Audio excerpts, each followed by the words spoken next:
Welcome back. Hi, I'm Leslie Neese with my friend Karen Schock, and this is Honoring the Journey. We are so excited to sit down today with one of our favorite people in the whole wide world. I don't know, my favorite person, yours too, I believe, Karen. Oh, yeah. Yeah, we've talked about Hi, this. bestie. It's so fun because we're on like the 5th podcast, and already we have one of our dream guests. There you go. Keith is like, I'm a what? So Rob Bell's coming on later? No.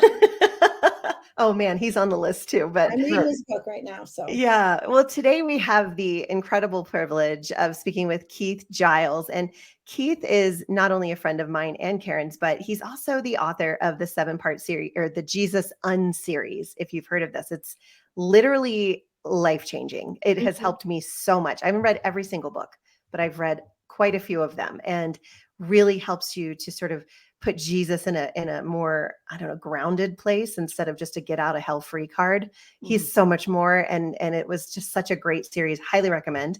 He's also the co-host of the Heretic Happy Hour. And that's a lot of fun. And Second Cup with Keith, that is his podcast. And he's the co-owner of Quoir Publishing and Quoircast, which I don't know if you realize they own our podcast, and they also are who Karen and I are both writing a book through right now. So Keith, welcome to Honoring the Journey today. We can't wait to honor your journey. We'd love to hear, like, where are you at right now in your faith? Yeah, well, thank you both so much. I'm honored to be on this podcast. I'm really excited that the two of you are doing this podcast together. Like, we didn't really, I had nothing to do with putting this together. Like, I didn't say, hey, Leslie, talk to Karen. Karen. No. Like, you guys did this kind of organically. And I'm going to say too, like Quoircast, we promote and sort of like help distribute your podcast. We don't own your podcast. You own your that's podcast. I'm sorry. I missaid that. But I want to make sure like you know that. Like, I own my podcast. I don't own your podcast.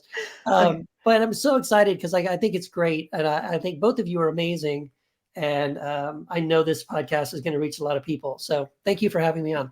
Yeah, we're so excited too. And we like to start the podcast off with a doozy of a question. And I hope you're game, because this is a good one. We all come, I think most of us, from a background that was different than where we're at right now as far as faith goes, maybe a faith tradition or religion. And I'm curious where you come from. For one thing, let us know where that is. And then, is there something that you used to teach or believe or impose on others that maybe you kind of cringe at now? Yeah, a whole bunch of things, sadly. Where I came from was I was sort of saved at like 9 or 10 years old in a Free Will Baptist church in a little town called Eagle Pass, Texas. But then right after that, a few years after that, my family moved to El Paso, Texas, and we started going to a Southern Baptist church, and was pretty much Southern Baptist all the way through college, and even got licensed and ordained as a pastor through the Southern Baptist church. So that was my origins, I guess. Lots of things I cringe at now. The thing that pops into my mind is, I wrote a lot of blog posts. I did a lot of teaching, Bible teaching and stuff like that. And I self-published like 3 books before I signed with Quoir as an author. And one of those books was my big sort of house church book. We were doing house church at the time. And I had this book called This Is My Body, Ecclesia as God Intended. And I had this whole chapter in there about how apparently, God only wants men to be elders in the church, and women, women can't do that. And I fully believe that. I was right about that, Thankfully, a few years later, when I was doing my Jesus series, I took some of that book, This Is My Body, and repurposed some of that into what became Jesus Unveiled, which was also still about sort of like the church. And I made sure to rewrite that chapter and say that was absolutely false, right? That, women and men can do the same. The Holy Spirit's the same, all that. So, but I was really embarrassed by that. And I've also come across blog posts and articles that I had published in other places during that time too, where I kind of argued some of the same things about women. And I really, I hate that stuff. So you were part of the boys club. Yeah, I was in the boys club. I apologize for anybody who comes across any of that old stuff. No. Yeah. I don't think you need to apologize, Keith. I think honestly, and I said this to a friend earlier, I feel like when you look at the Bible through a lens that we were taught to look at it through, it made sense. But Mhm. then when you look at the Bible through the lens of love and inclusion and equality, it also makes sense that way too. So when you come to that point of, okay, so it could mean this or it could mean this, and I see both sides, I always just err on the side of love and inclusion. Yeah.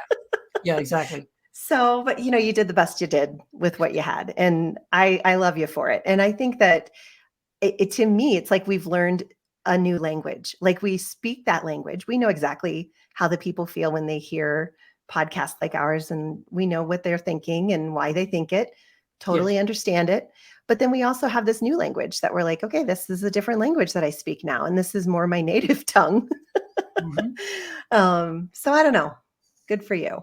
Good I for will you. say so this is our 5th podcast, that tears have been shed. Almost every podcast, I think, Leslie, right? Oh I think yeah. Oh yeah. and I am on the verge of tears right now too, Keith, just being able to interview you and talk to you and even hearing you say that. And I just want to say to that, I'm glad that you've been on this journey, because yes, you did say those things, and I have cringeworthy posts out there and different Mhm. things, and even the book that I'm writing right now about my parents, I'm going back to some of the posts that I wrote about my dad when he was going through hospice and that kind of thing, and I'm like, oh, cringeworthy. I need to change a few things, Yeah. like, but the fact that you have championed us women and Yes. that you have, I mean, given us a voice. Mhm. And I was never able to speak in front of men Mhm. for my whole journey, in church. And you gave me that platform last year at Awaken. And, that was one of the most special times. And to be able to look over at you while I was speaking and think, thank you. Thank you Yeah. for being, helping me get my voice. Yeah, Yeah. just unbelievable. Oh, thank Yeah. you for saying that. Yeah. I mean, I think there is a little bit of like, I want to make up for those mistakes that I made. And I've tried to go out of my way to do that, and that Awaken event was amazing. I got to put in a plug Tell for that. me, what is this awaken thing that I'm not awoken to? Yeah. Yeah. So Wait, I is it did, only for woke people? yes, maybe that's what it is. Excellent. That's me. Yeah. So we did this event. We've done 2 of them in Nashville at Sparrow Day Church. Okay. And the second one that we did, Karen was a featured speaker there. But I'm on purpose sort of loaded that event with women. In fact, the way I marketed the event was I mentioned all the women's names first, and I kind of buried all the guys. So that was like Dr. Jennifer Bird, Karen Schock, Lacey Bean, Eve Was Framed, Jennifer Knapp did the music, December Rose. Who am I missing? Is that everybody? All the women? It was a pretty Amazing. stacked. And then I had Jim Palmer and me and Hmm. um, Nat Turney and Dan Henderson and several other people. So, and then the pastor there at Sparrow Day. So David Paris. So, I tried to put women up front because I thought, and I think part of it, like, going back to like when I changed my mind, about this specific issue about women, there's sort of was a twofold thing. One was we were doing house church ourselves around that time, and we didn't restrict women in our practice, right? Women were free to share just as much as men what they thought. That was our whole thing, was this sort of mutual sharing thing that happened. And so my experience told me that there was so much wisdom coming from the women in the room. And it was like, wow, why would we ever silence these women? This is kind of dumb. So we didn't. We weren't even attempted to do that, right? It was wide open. And so then that was one thing. My experience told me that was wrong. But hand in hand with that was also then sort of scripturally, I looked at some of those passages that I thought were saying that women, shouldn't do this or that, and realized that kind of like, well, actually that Bible isn't really saying that at all. And so that also led me on my deconstruction journey of realizing that there's a whole lot of stuff in the Bible that it's easy to point to a verse and say, the Bible says right here. But if you look, if you look a little bit deeper, you realize that actually it doesn't say that, or it didn't originally say that, or someone changed, or there's a word missing, or there's a word added. And there's a lot of that going on in the Bible. So, and I cover that in my books also. Yeah. That's a big part of that. Yeah, so good. Maybe we could talk about real quick. The first time that I came across your name was listening to Heretic Happy Hour, because we have a mutual friend in Jamal Javanji. That's right. Because that's how I started. And I will tell you, at that point in my journey, my deconstruction journey, Heretic Happy Hour, like the name of it, I mean, I felt like I had to go in my bedroom and put in my, like, I was like, if anybody knows I'm listening to a heretic, Yes. And since then I have been on Heretic Happy Hour. So we've come a long way in the journey, but somehow then I ended up with your Jesus On book that is about the end times. Yeah, Jesus Unexpected. I heard you on, his name is it Phil? Drysdale. Phil Drysdale. Yes. I think you spoke about your book on his podcast. Yes. And I listened to that and just tears streaming down my eyes, because I'm like, it was just another one of those things, hell. And, all these things that we learned one certain way and we're told, PSA, penal substitutionary atonement, all of those things. But that one in particular, and Leslie and I both talked about this on when she interviewed me, because I brought up A Thief in the Night. I brought up that movie. Yeah. And how much that movie just wrecked me as a 9-year-old. And Leslie remembers that movie too. We're the same age, we're like twins. Yeah, it's kind of weird. But maybe you could just address a little bit. And I'm telling you, if you're listening to this podcast right now and have any questions about the end times and what that means and how could that be, like, well, this is what we learned and this is a movie we watched, and then the Left Behind series, maybe you could address just a little bit of that. I'll give you the Reader's Digest version of that. I covered the whole thing. I have a whole book on this called Jesus Unexpected. I think the subtitle is Ending the End Times to Become the Second Coming. And so, this is one of these things where I think, like you, like I guess all three of us, I grew up in the church, and I was told that this version of the end times that we all grew up with, we all knew that was, you see it in the Left Behind books, you see it in that Thief in the Night, the movies, those horrible movies. That whole scenario, you're told basically that that's in the Bible, that this is what the Bible says about the second coming, about the end times, about all that. And but then again, I love going and doing research, and so I go to look historically, and I realize that no Christians believed what Christians in America now believe about that whole end times thing until like 1845, I think it was. A guy named John Nelson Darby literally invented this whole thing. When he was kind of kicked out of England. They didn't really find anybody in England interested in this whole thing. Came to America. Americans gobbled it up. We loved it.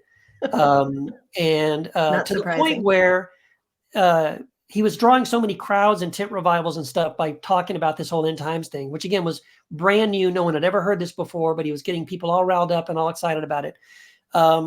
We kind of backed into it, right? So then it became, hey, we need to have a Bible that points this stuff out, because no one had a Bible that mentioned this, right? It was like, no one read the Bible this way.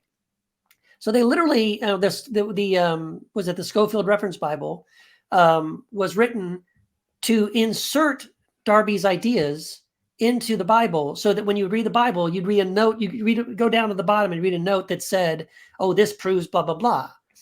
And then they backed it up even more and said, we should probably train pastors, at seminaries to teach this stuff from the pulpit. So then they started seminaries to teach this dispensationalism stuff. And that's how it ended up spreading in America, to the point where now in America, if you're an evangelical Christian, you don't know that there is any other way to think about this. You don't know that for 1,840 years, no Christian read the Bible this way.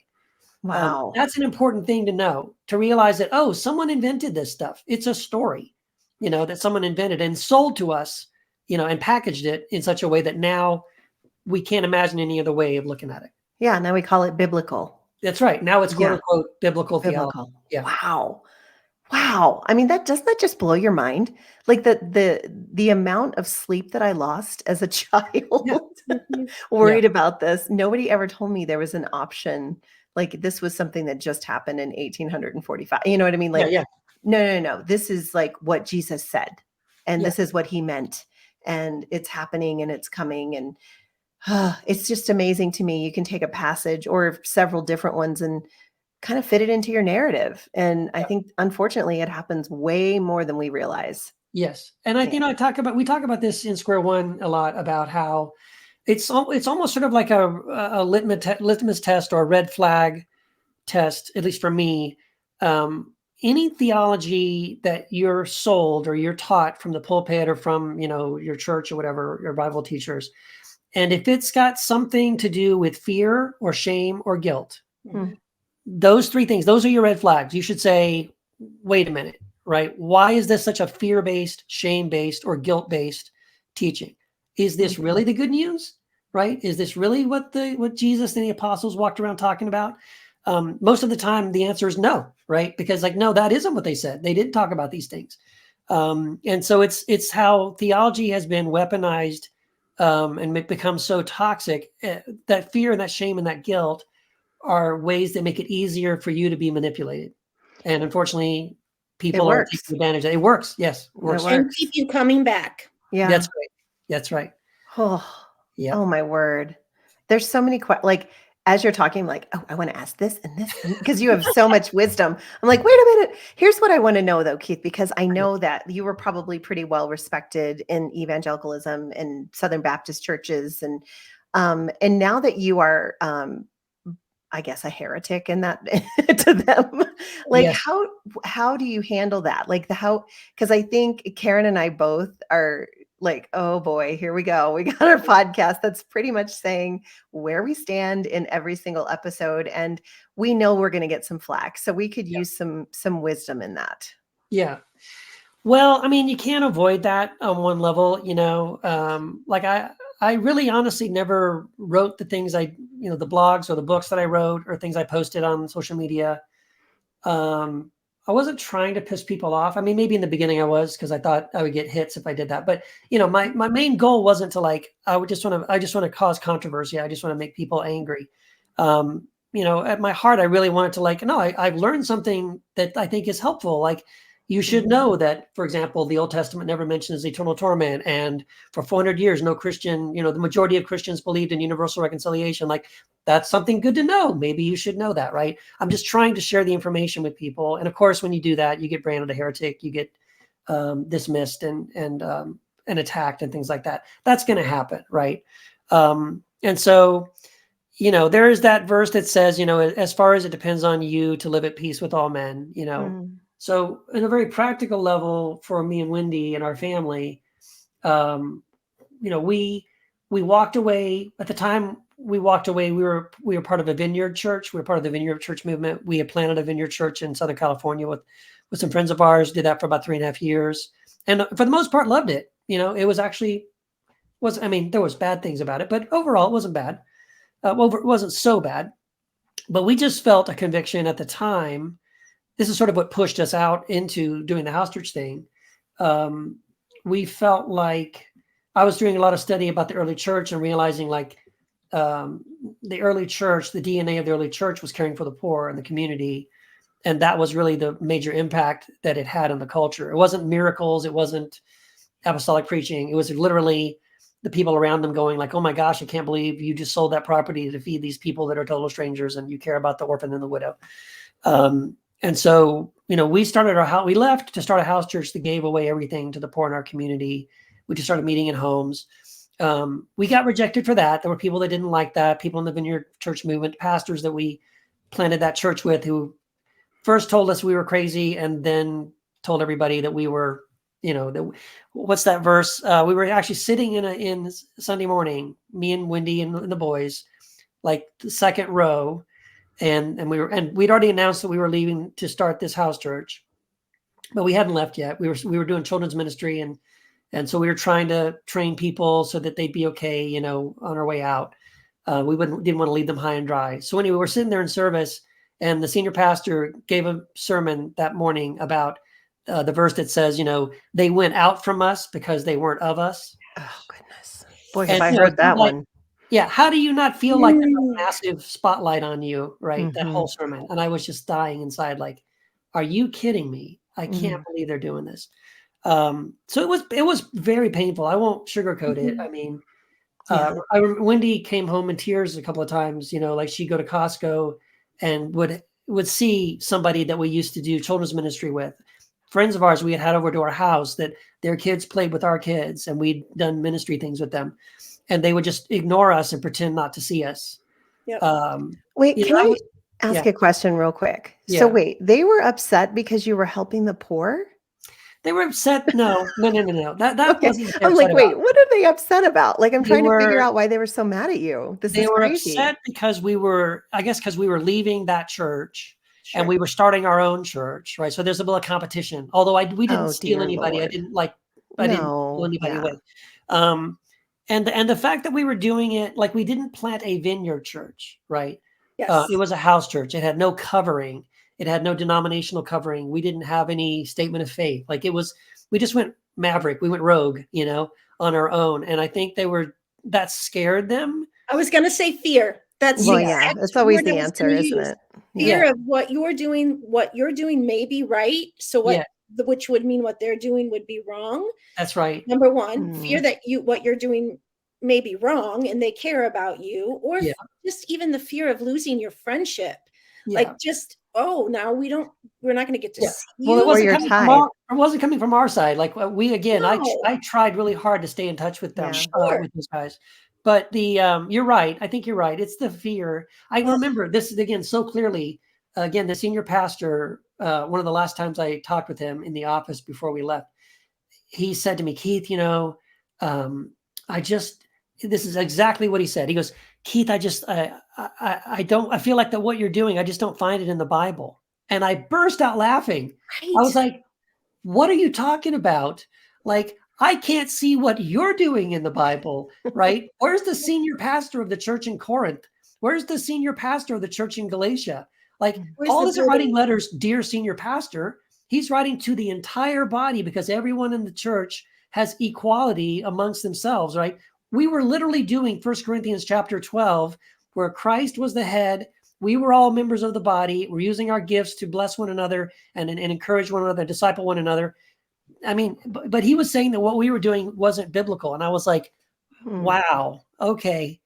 But we were just on totally different pages, right? And that's okay. I understand that. Yeah, totally. But it was painful. Yeah, it was hard. It was difficult. I really didn't understand it. I remember I also told him, because they cut us off, right? He said, well, we can't send you out with a blessing.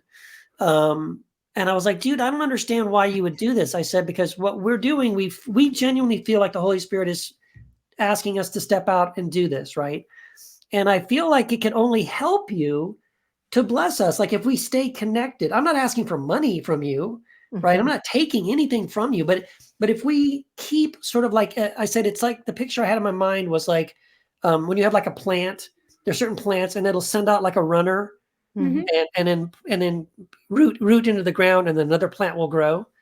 I said, like, we totally came from you, right? We grew in this church that we helped to start. Now the Spirit of God is sending us out to do this new thing over here. And it's going to grow and flourish and it's going to bear fruit. And if we stay connected, that fruit is yours, right? Because it came from, it's all still connected. Right. But if you cut us off, I promise you, we're still going to bear fruit, but you just don't get any of that. Like, you know what I mean? It didn't make any sense to me. But whatever it was, I mean, that was their mentality. Basically, if you're not with us, you're against us. They drew this hard line in the sand. And sadly, that's the way it went. Man, I'm sorry you went through that. That really breaks my heart. I think anybody who's been through deconstruction has tasted that, and it's pretty bitter. It's pretty bitter, and it's not something that you want to sit down and do. And I think that that's the whole thing. It's like, I don't know, people are like, why are you, talking about it? Why do you have to talk? It's one thing for you to go through it, but why do you got to talk about it? And it's like, well, I don't know. I've always been this person. You know what I mean? Like, and if you see something that you've done that you would have done differently had you known what you know now, why would you not say something? That's right. That's right. I will say I have to give a postscript to that story though, because about probably like 5 or 6 years later, that senior pastor and I had lunch together. Nice. We had a really great conversation. It was around the time his father was dying, so I kind of got to be a friend to him during that time. And then a few weeks after that, he invited me to come speak at the same church. I spoke on a Sunday evening, and I asked him, what should I preach about? And he said, whatever you want. Wow. And I was like, wow, that's a lot of trust. Mhm. So, there was a good ending, at least with us. Yeah. Like, we kind of did eventually. They eventually came around and said, okay, Keith's not so bad. Yeah. I guess he's not such a threat to us. There was a little bit of healing there. So that's good. I love that. Man, you just don't hear enough of that. Yeah. The humility to come back to you and be like, hey, let's have a relationship, at least a little that bit, was surprising, but beautiful. See, that's how it's supposed to be done in the first place. I think, Leslie, we've talked about Keith, just this journey that we're all on together, even, and that you have come to a place, like I think we've all three kind of come through the angry side and the bitter side. Like we've all come through like, what the hell, like what is going on? Yeah. And we're all kind of at that place where that's not what we want to focus on anymore. And Leslie and I have both been talking about how we'd like that for this podcast. Yeah. And how we've seen you, that's kind of where you're at right now. And that's kind of what you're writing about. And I thought I think we both thought this, Leslie, that you could talk about that, Keith, just where you're at in this. Sure. Yeah, absolutely. And it's a great thing. No, it's a very good point, and again, I talk about this in Square One. I noticed something, I call it detoxing from your detox, right? Mm-hmm. And, again, when you initially deconstruct, you do have, and it's natural, it's normal. I don't think you can not have these feelings, right? You feel angry, you're betrayed, they lied to me, you have all this anger and frustration built up, and you have to just kind of get it out, right? So that's the initial detox. And that's normal. Everyone goes through it. But what I've noticed is that it can become unhealthy if you remain in that place, right? And so I had to go through that myself, of realizing, like, at some point that has to end, because the good thing is that I'm not in that anymore, right? Okay, I used to be in that, right? All that fear, all that shame, all that guilt, all the lies, all the betrayal. Okay, great. So now, fine, I'm not part of that anymore. My eyes are opened. I see it. I react to it. I get it out of my system. But at some point, you have to stop and pivot and start living, live the good of not being there anymore, right? Oh, good, because I'm not sitting under that teaching of judgment and shame and guilt. What am I doing now? Like, what's the good that comes out of the freedom of not still being controlled by that? And what I feel like is the longer we let that anger, we stay in that place of that detoxing, that constant detoxing mode. We never grow, we never heal, we never let go. And I've told people who are caught in that kind of, I call it this loop. You get caught in this loop. It's like, you should just go back to that church. Just go back on Sunday morning and sit in the pew, because they still got you. They're still controlling your head. They're still, what I mean? The fundamentalism from, not this, but now fundamentalism for this. That's right. Yeah. Wow. So, and then one of the things we talk about this in Square One is that I found really helpful is you really can rewire your brain, right? Mm-hmm. We have this beautiful plasticity in our brains, and there's tons of research that has been done on this. But one of the things that really helps to do that is this sort of gratitude, right? And by shifting your brain, the polarity of your brain into gratitude, it literally rewires your brain. And it doesn't change your circumstance. You still were betrayed. You still were lied to. You still were part of something that was horrible. So all of that is still the same, but it allows you to sort of shift again that polarity. It's actually it's a tool. It's a resource that you can use when you feel yourself getting caught in those negative loops. You can stop and go, okay, I'm going to practice these gratitude things. And now it shifts your brain, where now by by shifting into gratitude mode, you can appreciate even the good that came out of the crap you went through. Yes. And but we have to make a conscious choice to let go of those things and to start building the new thing, right? So I love it.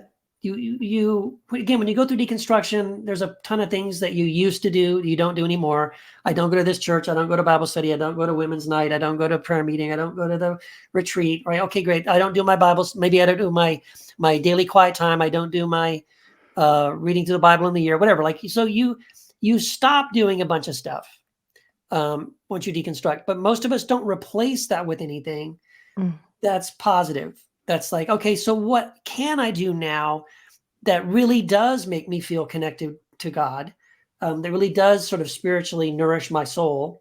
And the good thing is you get to decide what that is now. Because most of the things that I went through, most of the things that probably most evangelicals, all the things I just named in that list, are things other people told you to do, right? And for me, most of that stuff didn't help me, Yeah. It mostly made me feel guilty if I forgot to do it. I feel like, darn it, I didn't have a quiet time for an hour every morning, whatever. Okay, a little louder for the people in the back. Yeah, exactly. Like, I didn't pray, the way I was supposed to. So, to sort of like let go of that and say, all right, but let's just take some time to figure out. And I think everyone's unique, everyone's different. What are the things that genuinely, again, nourish my soul, make me feel closer to God? And like for some people, that might be gardening. For other people, it might be spending time in nature, in the forest or in the beach or whatever. For some people, it could be painting or music. For some people, it could be volunteering and serving like at a soup kitchen or a food bank or something like that.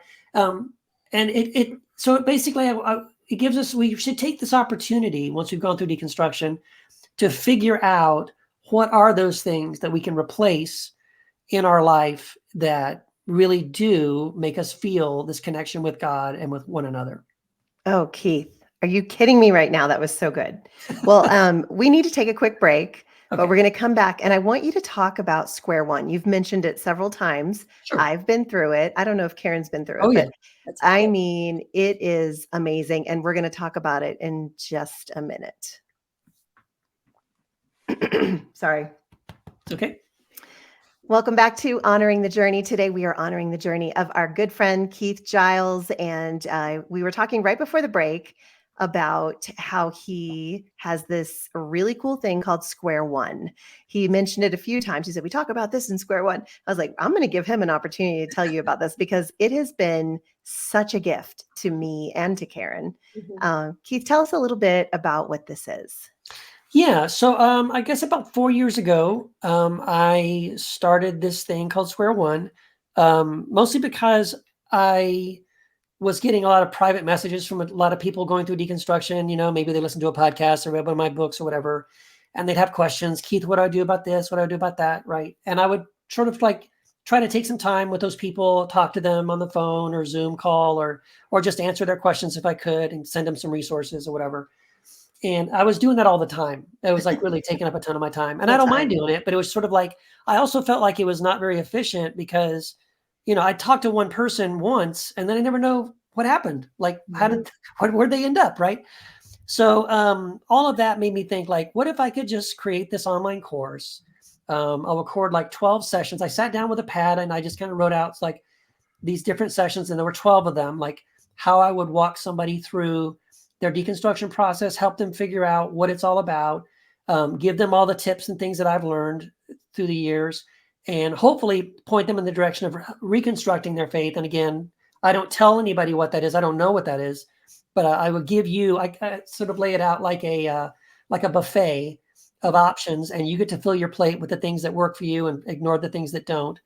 And everybody kind of gets to figure it out for themselves. So anyway, I did that, created that course.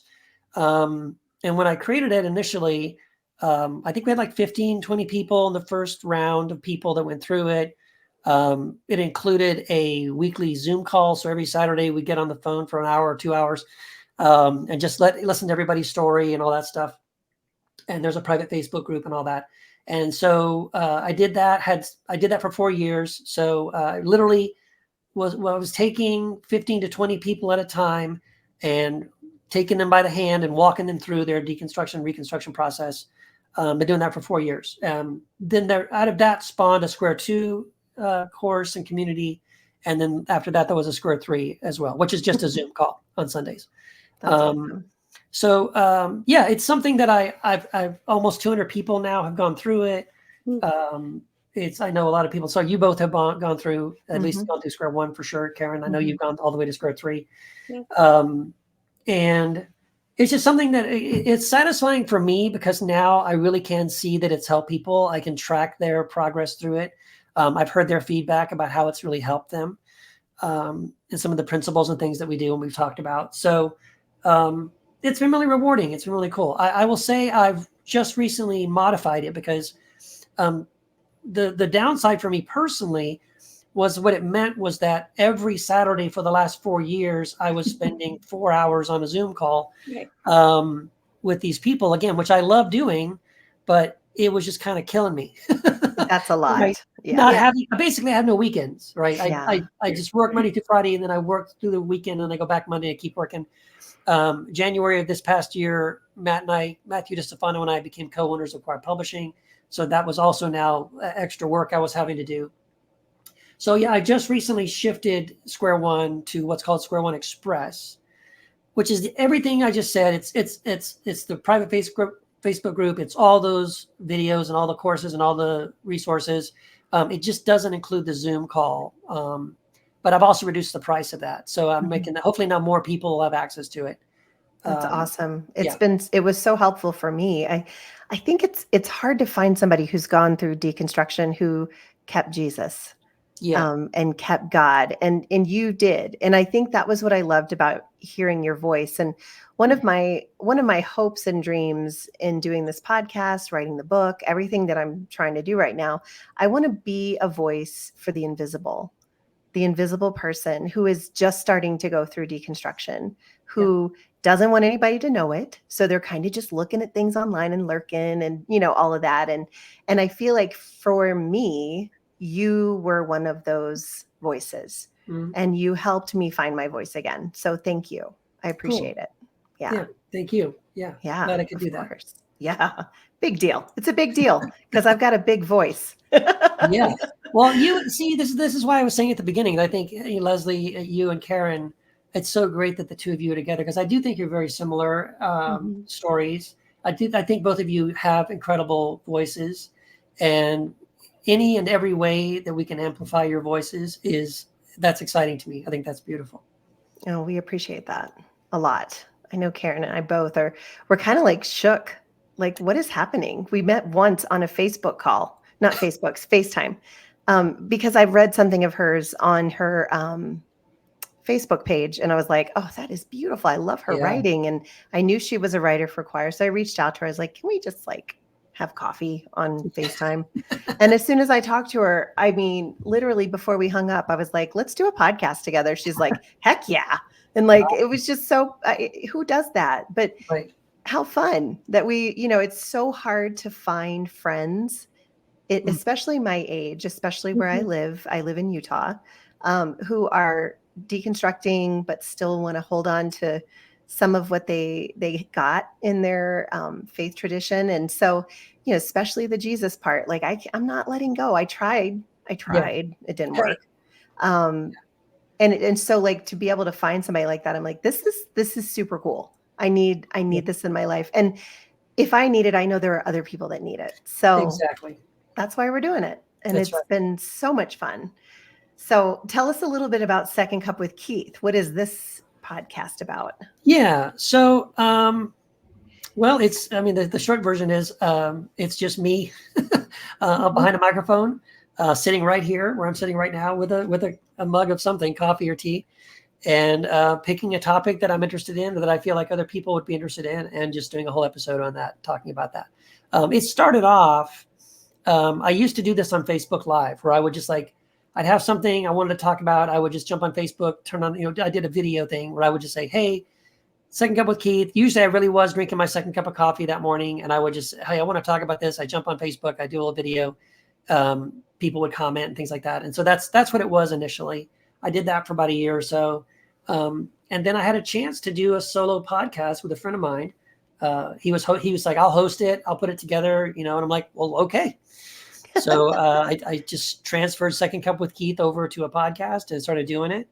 And now there's a book. I just published a book based on the Second Cup with Keith. So each chapter of the book takes one of the episodes from the podcast and expands that topic and talks about those things that I talk about on the podcast. And I've just expanded recently. I've just started doing that. Last year, I started bringing on guests. So sometimes I'll bring on a guest and interview them and talk to them about something. So I had Jennifer Bird on. We talked about some things. I've had a bunch of different people. It's been a lot of fun. I love doing it. And I encourage people to check that out if you're curious about some of those topics. We cover things that we talked about on this podcast, right? Women in leadership and how things that have been changed in the Bible, hell, the end times, all that kind of stuff. So I love it. So, okay. Say somebody is listening today who is just starting this road of deconstruction, and they're a little overwhelmed. It can be a little scary. It feels lonely. Mm-hmm. And you also feel like you can't tell anybody because then it's real. I mean, I went through this. I totally get it. But what would your advice be to that person just starting out? Oh, that's good. There's so many things. I think, well, one thing that I tell everybody in Square One at the very beginning, it's just some advice. And I say, in all of your deconstructing of your theology, I strongly suggest you deconstruct your need to be right about everything. And the reason I say that to people is that if you're not careful, you can trade one set of beliefs for another set of beliefs. You can change your theological beliefs, but you're still fundamentalist about it, right? You're still arguing with people and beating them up and you're wrong and I'm right. And you can just go, again, that's one of those things you can get caught in. You just keep doing that over and over again. And actually it will make your deconstruction process take longer and be way more painful. In other words, if you keep letting the cement dry on what you believe, then it's going to take a sledgehammer to come and break it again the next time, right?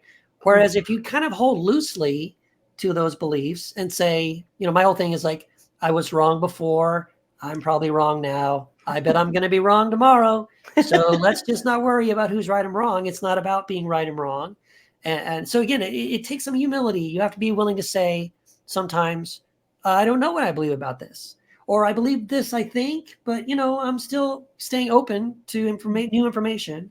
I'm not dogmatic about it. I'm not, arguing with people about it. And I'm recognizing, again, that the big thing is to recognize that the gospel is not about having all the right information about God. Again, I think that's this thing about deconstruction, that as you're deconstructing all your theology, recognize that the big fundamental flaw in evangelical theology is that it's this idea that you have to have the right information about God, and the evangelical Christians say, and we've got it all figured out, and these are the 10 things you got to believe, right? Right. So again, don't just trade out those 10 things for other things. Recognize that the fundamental flaw, the umbrella of the whole thing, is the assumption that it's really important for you to have all the right information about God. That isn't what the gospel is about. It's not about the information. It's about transformation.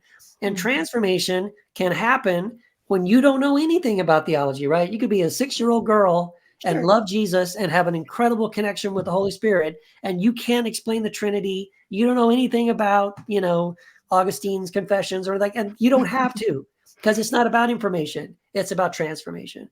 And that to me is a really important thing for anybody going through deconstruction. Don't stay caught in that trap of thinking that it's about being right about everything. Man, that's you can get out of evangelicalism, but it's hard to get evangelicalism out of you. Yes. And that's, honestly, it is like, when you said that, I was like, oh my goodness, he's right. And I'm, 7 years in deconstruction, and it's still very hard to remember that you don't have to have the answers. And there is something so freeing about that. And I always say he calls it a mystery for a reason. We don't have to have all the boxes checked and everything. I think it's more just leaning into connecting with God, the divine, whatever you call the higher power, it's leaning into that with with your hands open, and Karen and I have said this before, it's not just your hands aren't just open because you're trying not to grip, but it's also open to receive. Right. And the more open that you are, the more, I believe, and I've experienced, you will grow and you will see, like, it's so much bigger than we could have ever thought, you know? I love that you say, Keith, too, like, I'm not your guru. Yeah. But that's been very hard for me because of evangelicalism. Yes. Yes. There's always somebody who knows. Right. I always had a leader. I always had somebody, first it was my pastor, and then it was, any of the evangelical heroes that we're watching them all fall down now.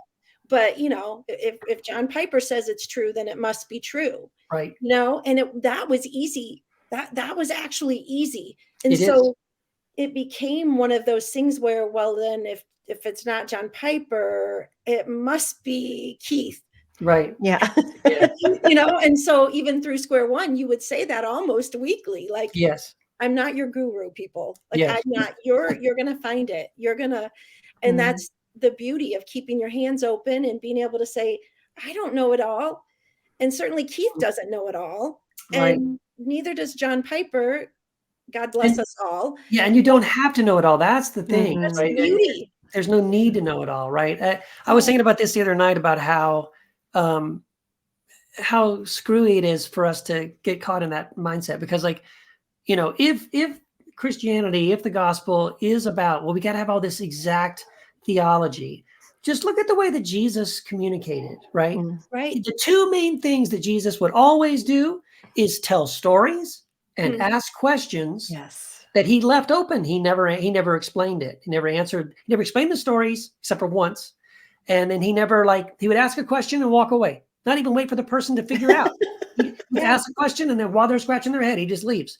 And those are, if your goal is, if the most important thing is to communicate specific and exact theology, telling stories you don't explain and asking questions you don't answer are the two worst ways to do that. But if your goal is to create awe and wonder and mystery, those two things are the best things possible to do. Tell stories and ask questions, because it engages your imagination, right? And so again, I think this is exactly what Jesus is doing. This is why he tells his disciples, and he says to us, he says, unless you change and become like little children, you cannot see or enter the kingdom of God.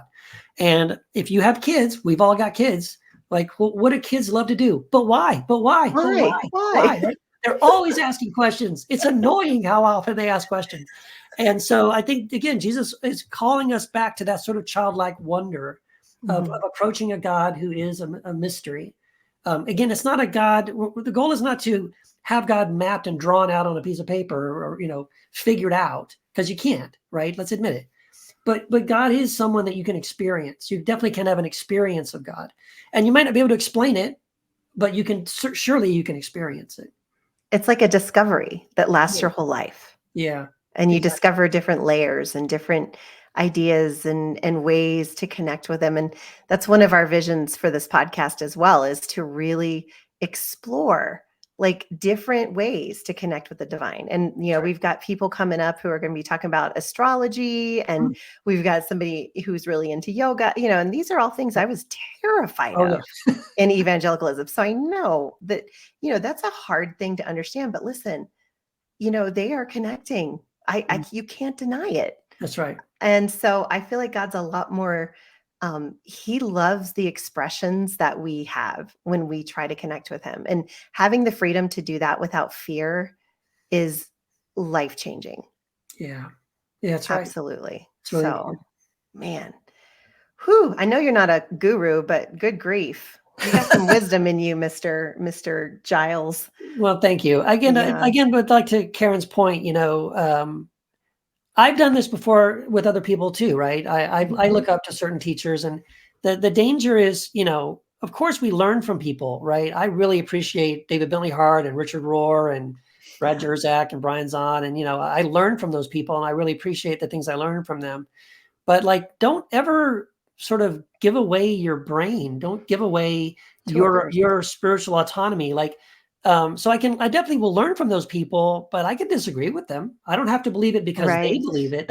That's really the thing. Don't believe it. I do this all the time. People will ask me questions like, Keith, what do you believe about this? Or Keith, what do you think this means? And I'm like, it makes me nervous because I feel like whatever I say is what they're going to believe. Like, Right. they're just waiting to find out what Keith thinks. And then they go, oh, Keith thinks that. So that's what I believe. Like, no, I don't want you to do that. I want, Just say, what do you believe? yes, I should say, There you you go. tell me what you believe. Right. I want to know what you believe. Yeah, right. That's what And again, Jesus would do, that's right? exactly what Jesus would do. Yes, that's exactly. Yeah.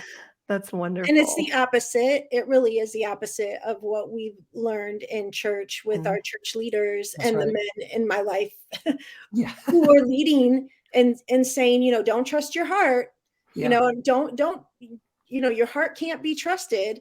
And I'm Mhm. like, wait a minute, like I can't trust my heart, but you want me to trust yours? You're right. Why does yours get to be trusted? If the Right. Bible says nobody's heart, like then why you? Oh, Right. because you went to college for it? Like Mhm. I don't understand. Like, yeah. Yeah. It's a lot. It's so much, but it's like every day is a new discovery these days in my faith walk, and I'm absolutely loving it. It is, instead of like trying to get to the destination at the top, which is like how it was in evangelicalism, climbing a mountain, but really who gives a crap about what's all around you? You're getting to heaven, so that's all that matters. Right. Focus on that.